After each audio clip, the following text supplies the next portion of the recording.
All right, here we go. Episode 9. I am recording. Are you? I am now recording, yes. Did you like that little kind of British inflection I just had? Are you? I did. I liked it a lot. Thanks. I like everything Oh, British, so. I know, right? Let's do a whole episode just doing British accents. Welcome to the West Wing podcast. Oh. Oh, let's Oh. not murder it. I can't. All right. Well, yours is fine, but mine would be murdering it. Welcome to Wingin' It, the West Wing podcast. I'm here with Sallie. Episode 9. Episode 9. Making progress. Oh, yes. The short list. Mm-hmm. Right. So, how did we feel about this episode in general, Sallie? I liked it okay. It was just another okay episode. Not okay, I mean, it's a good, I feel like when I say they're okay episodes, even the okay episodes are great episodes. Yeah. But it was one of those for me. There were a couple great moments that I really like, but like an okay episode of West Wing is still a much best episode of right. the OC. Yeah, exactly. But when you have like crazy good episodes to compare these two, yes, that's when you get the sort of okay episodes. So yeah, yes, indeed. I did like this episode though. I liked a lot of. We can just jump right into let's jump in. The first scene. So Josh and CJ are on the phone. You don't know what's going on. The music is tense. And then all of a sudden, they did it. They did something. And they filled a seat on the Supreme Court. Or at least they found the person who agreed to be nominated.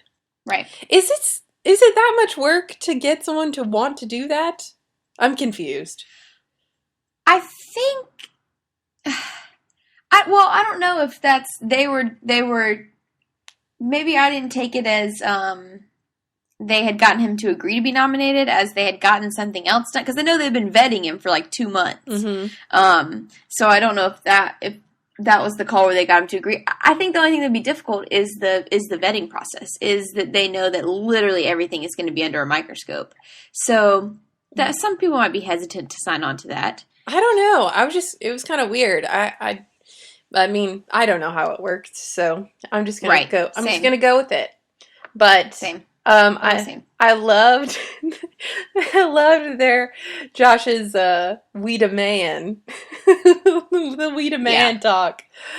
Oh gosh, so delightful. And then when he gets with it is really delightful. It's fun once again to see them excited. It's fun to have them celebrating and just running around happy. Yeah, and it's so ridiculous. And then he goes into Mrs. Landingham's office and he asks her who demand. And I think there's nothing better than Mrs. Landingham saying, "You demand." I can agree with that. There should be some sort of... Miss Landingham is... Oh, she's just the best. Yeah, she has some good moments in the next episode. Yeah. I don't know if good is the term, but she has moments that are memorable. She has moments, yeah.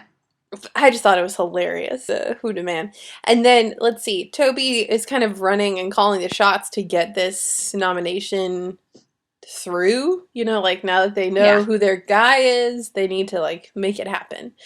And Toby's kind of calling the shots. Again, it feels weird to me. Like, they're kind of just switching up people's roles. He's the communications director. Like, why is... Yeah. That's a Josh thing.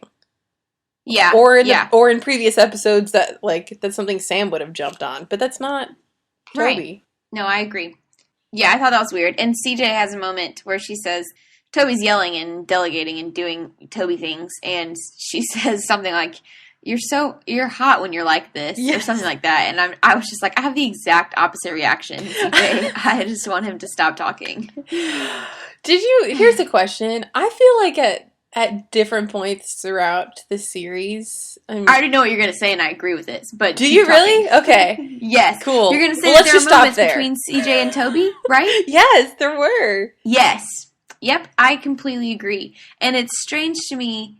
Because I don't know if they were on purpose or if maybe CJ and like if the two actors just have like a chemistry together and that's what made otherwise innocent moments seem like little moments. Yeah. But there are definitely, I mean, they're few and far between, but there are moments where you're like, what's going on here? That's definitely a thing. I'm glad that that's not just me. No, it's not. I mean, it's not as much as like a Josh and Donna sort of thing, but no. But it's more than nothing, and I'm good at Right. noticing more than nothing because that's my love life right there. But anyway, we should probably ask the message boards or the forums or whatever the modern version of that is. Yeah. Reddit. I'll get on that. Yeah. I'll post on Reddit today. There's probably fanfic somewhere of like Toby and I'm sure there is. All right. Well, anyway, so Josh does the plot exposition to Donna about their candidate or their nominee, and he's just thinking, oh, it's going to be an easy, it's going to sail, it's going to be an easy confirmation, and then the ceiling falls in. That's the best. It's just the best. I love when Sorkin is not afraid to, like, he's not subtle about, like, his metaphors and his, like, the ceiling literally just almost fell on Josh's head. And I love moments like that where Josh literally right before says, nothing bad's going to happen this week. And then the ceiling falls. Yeah, it's just so beautiful timing. Right. I just love that a lot. I just love it. And then he's like, well, okay. So that's a great Josh moment. And it's just great because then it literally immediately tells the audience, like, which we probably already knew because, good things don't really happen. But, like, it immediately tells the audience, like, oh, maybe this isn't going to be as happy as we think it is.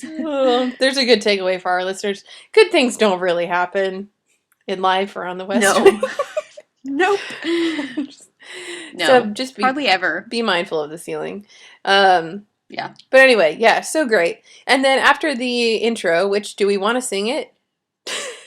Da, da, da, da, da, da, da. We always come off the rails in that second melody line. You know what we probably need to do? We probably need to, like, have one of us actually listening to it while we sing it. So that way we've got some sort of So that it actually sounds like semi-close, maybe? Yeah. Well, something to shoot for. I wrote a note here about how could they have done this without this music, because we talked about how the first few episodes the intro music is so lackluster. Yes. And this music is so, I don't know, you just swell with, like, it's just, I just love the intro music so much. It's true. I wish that it would play, like, as I walk around throughout my day. Yeah, there's a lot of ornamental orchestration. That's alliteration right there, folks. Going on in the earlier episodes or the early seasons, but you know what? Maybe in the later ones too. And I'm so used to it, I like tune it out. Or maybe it's just different kind. It's more like Law and Order. Dun, dun, I don't know. I feel like it changes a little bit over the course of the series, but I'll try to pay attention more to see if that's a real thing or just my imagination. Might be. Yeah, you never know. So Bartlett's talking to the current Supreme Court judge that is going to be exiting. He's trying, and the guy mentions that he doesn't think that Bartlett is a Democrat enough. So that's something. I made a note. Yeah. It feels like Bartlett is nicer and more patient than he is later on. Do you think that's true? You mean in general, or like in this, like later on in the series, or in this episode? Well, both, kind of. Like, the only thing he said is, like, it's Dr. Bartlett. But he doesn't really get riled up right away. And no, he doesn't. I think he has a different persona around some people. Like, had that been Toby saying that to him, he would have been more riled up. But I think even in later series, when he's talking to people who are not his, like, close confidants, he has that sort of presidential persona that he puts on that is more professional and, like, reined in a little bit versus, crazy yelling Bartlett. Yeah, but this was still I love crazy yelling Bartlett. Well, of course. This was just behind closed doors, so I felt like he didn't have to put on airs so much. It just seemed like he was more patient. Like, later on, that kind of smack would not fly. But No, I think he's just trying to be respectful, probably, of the Supreme Court guy. And I also noticed it seems like, I don't know if you would say a device. Yeah, like this sort of story is used a few times in The West Wing, and it's interesting to see here that somebody will say something to another person. Like somebody will have a conversation like this with Bartlett, and then immediately he's going to start like rethinking. Like I don't want to say they're easily influenced, but like a lot of the staffers and our main characters, there will be one mention of something to them, and then they sort of get hung up on it. It's like Sam with the UFOs. It's like this with with him being like, you need to consider Mendoza, and then Bartlett's like, maybe I do need to consider Mendoza. There are a lot of storylines like that where there's one mention of something in the beginning, and it sort of seeps into our people's brains, and then throughout the episode they're like, okay, maybe I should do this. Well, hey, let the moral of the story be what it is, that if you're friends with people who work in the West Wing, you better watch yourself. You might just have a tipping point in your conversation. Easily influenced. Yeah. Yeah. It's like just the right word or like him saying, like if he had just said, oh, you should consider Mendoza or whatever, but it was just the way he said the thing about, like, now you just flew right to the middle and you're not pulling any punches or whatever. Mm-hmm. It was something about that stuck with Bartlett, and that happens multiple times throughout the series, I feel like. I think that's a true observation. Yep. So then we've got Josh and Donna. I just love that Josh is kind of talking about how he almost died. It was like a near-death experience because of the ceiling falling through. It's just, I just love Josh. I think he's wonderful. I do too. But in between there, we also had a CJ and Danny moment. That's true. It was very cute, which I don't think we've talked about the fact that CJ and Danny are based on a true story. What? Are based on, did you not know this? No. They're based on, let me see if I can find out. Did he buy her a goldfish? Did real life Danny buy her? I can't remember this woman's name, but the press secretary from the Clinton administration. The one that we see in the special episode. Dee Dee Myers. Yeah. Yes. Let's see. She met her husband, Todd Purdom, the national editor for Vanity Fair, former White House correspondent, during the 1992 presidential campaign. So he was a reporter, he was a White House correspondent, and she was the press secretary. So, well, I think that's pretty cool. Yeah. Because there's a lot of times where you sort of think, like, oh, okay, this is a little unrealistic, but it's really not. Like, where you think, like, I have moments where I'm like, well, they would probably know, like, not know better, but, like, this really would be kind of awkward and a conflict of interest. But it is a true story, and they, I believe, if I remember correctly, they waited, they sort of, I don't know if they secretly dated, but they waited until one of them was gone. Interesting. I had no idea. And she was a consultant on the show. I don't know if I mentioned that yet, but yes, I remember her from the special episode. So CJ and Danny, and then Josh and Donna. And I said, this is the most we've seen Donna all series. I feel like this is the one where she transitions from being, like, maybe a recurring player to like I didn't actually check the titles. I don't think she's yet a series regular. She might not be a guest star. She might be a co-star.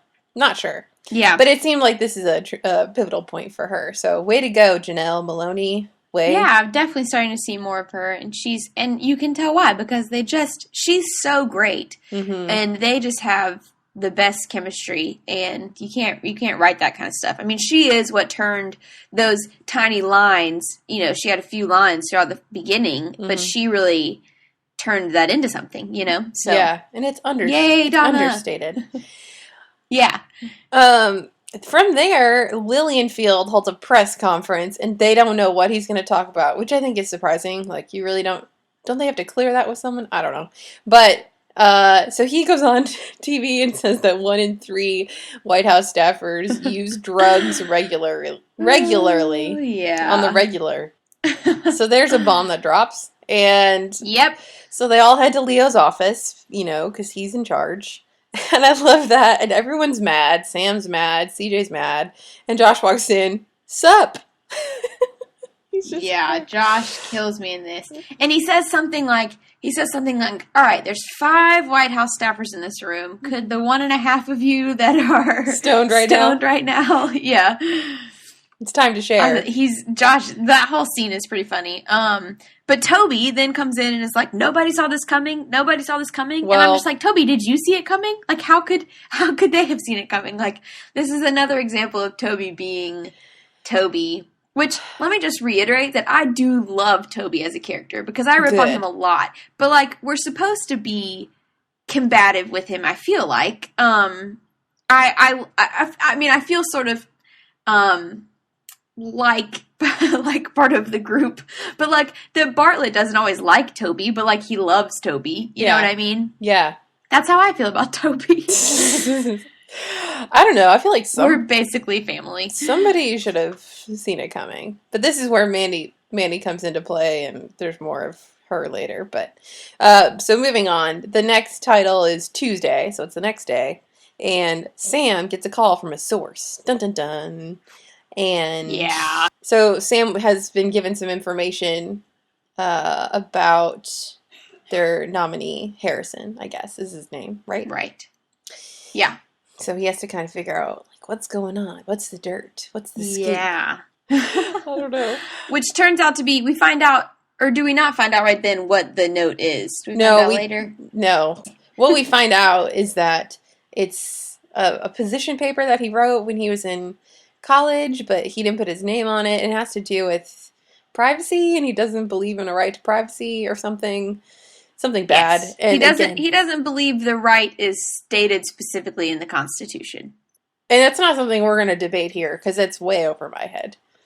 Oh, it's way over my head. But I appreciate the debate in this episode. This is one of those moments where I feel like they do a pretty good job of having, like, two intelligent sides. That you don't feel like it's a debate for debate's sake. You feel like it's sort of, the point is to make you be like, huh, what do I think about that? You know, like, I don't know. I liked the debate because it's interesting when they're pointing out that, like, it's not a right said in the Constitution, but does that mean anything? Yeah, we won't debate it here, but I like the debate. Let me just say that. Indeed. It's always good. Yeah. Yeah. So from there, there's a scene, again, with Josh and Donna. Josh has been assigned the task to interview all of the staffers. Like, why? That would take a fleet of people to do. And why is that his job? I don't know. Maybe that's his job. He was assigned to it, so that's his task. And Donna doesn't want him to feel uncomfortable about interviewing her about the drugs. So great. And Mandy wants everyone to take a drug test, and Josh is just categorically against that, as is Toby.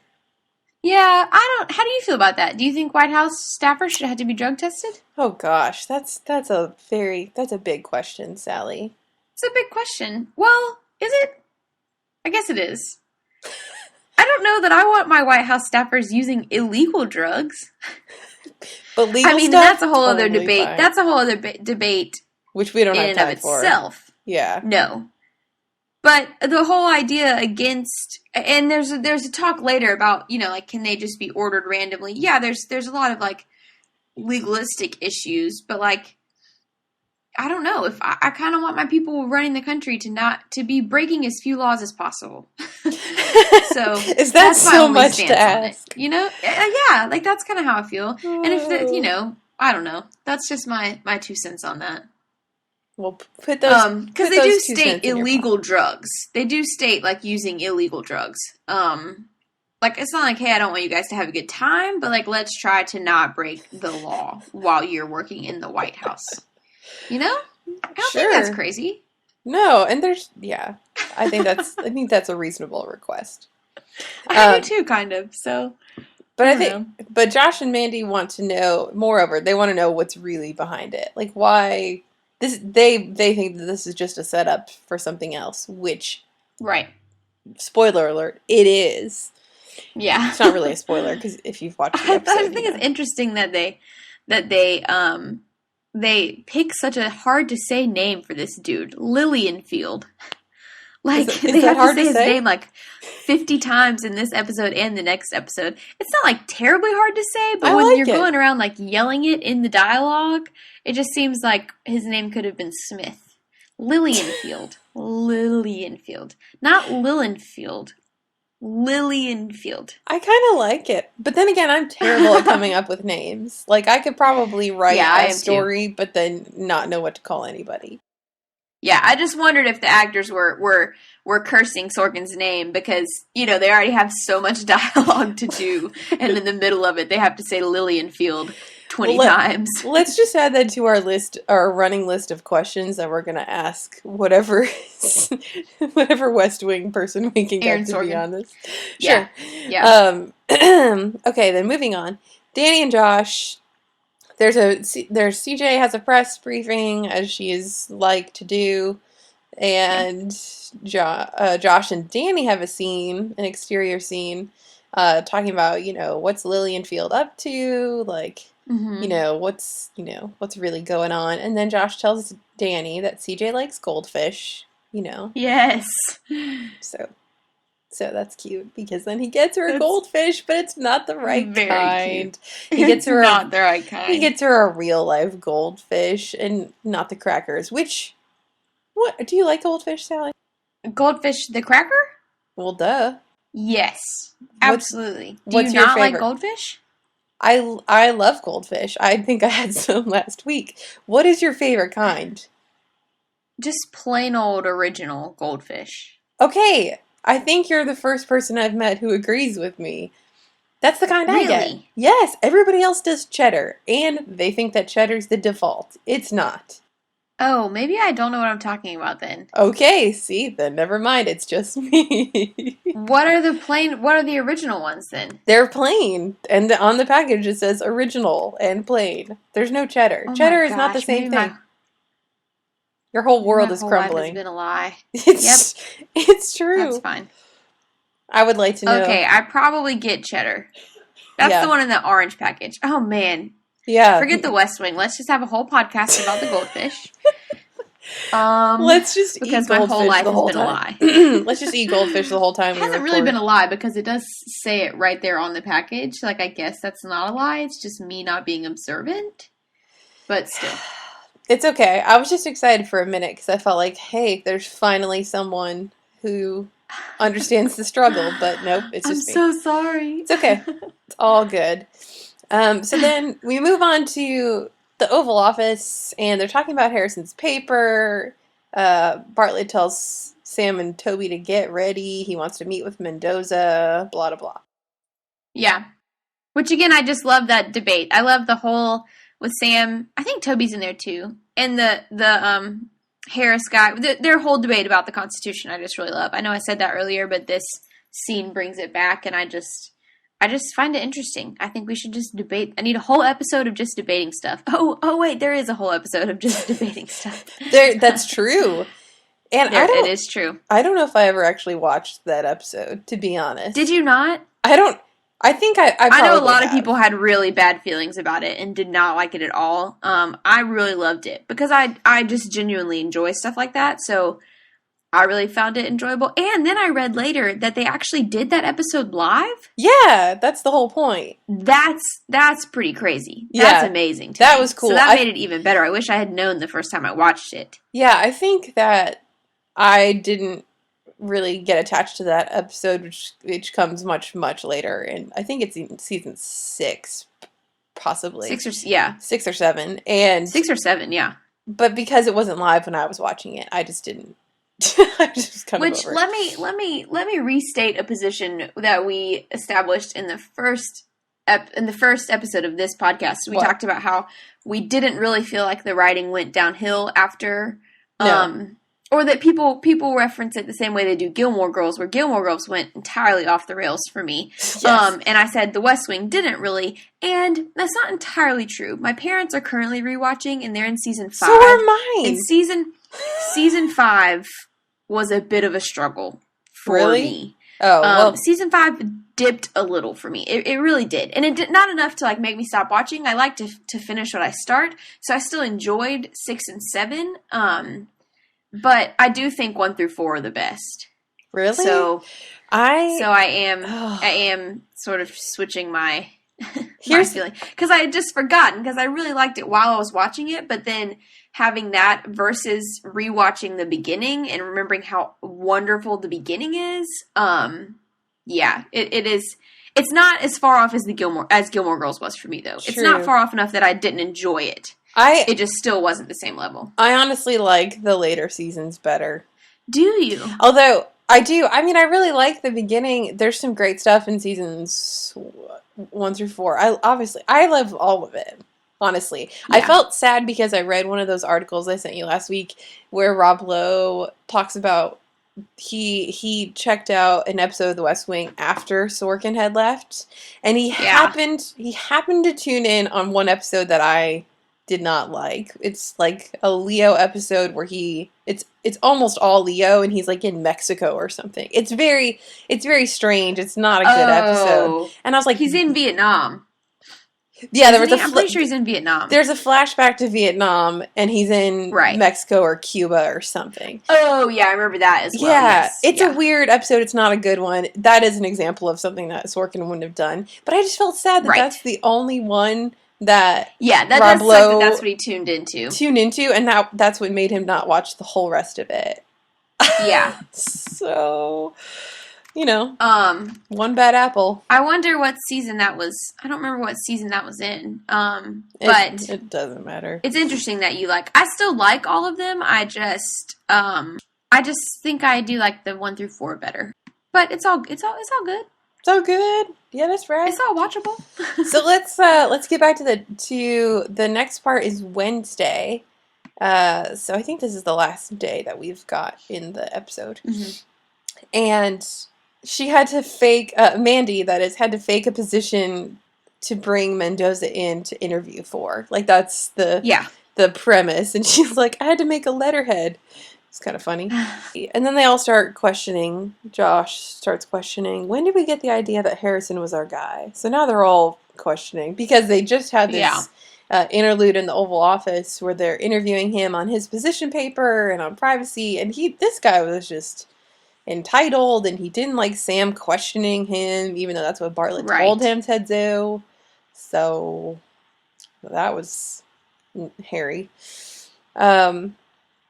And then we cut to Leo and Josh talking about the fact that Leo had been an alcoholic, and Josh asks if there's anything less socially acceptable that someone might have dirt on him for, and he says that he took pills, which was while he was the head of the labor department, and that is probably what people are going after. It's not good news. No bueno. I don't know how they got it, because, HIPAA laws and such, but then Josh leans in and puts his hand on Leo's chest, which I thought was kind of weird. And now Josh is on a mission to protect Leo. Yeah. I love Josh. I love Josh being loyal. He's great. Yeah. Danny brings CJ a goldfish, of course, the wrong kind, and she kisses him on the cheek, and he says, keep your head in the game. Really? Yeah. That's kind of, this is like a big moment for them. And that's what he says?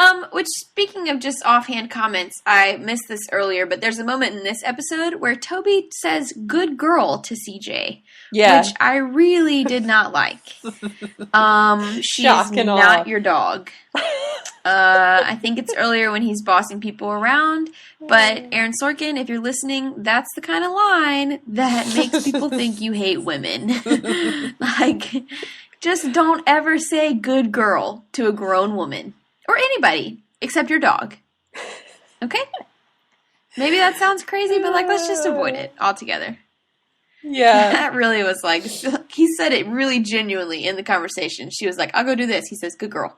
Yeah. They were just preparing for a briefing, a little walk and talk. Yeah. Yeah, see that? Right. I can see where that would be bothersome. It doesn't bother me, but some other things do. It doesn't bother me a lot. It just should be left out. I just don't think it should be said. If a colleague said that to me in the work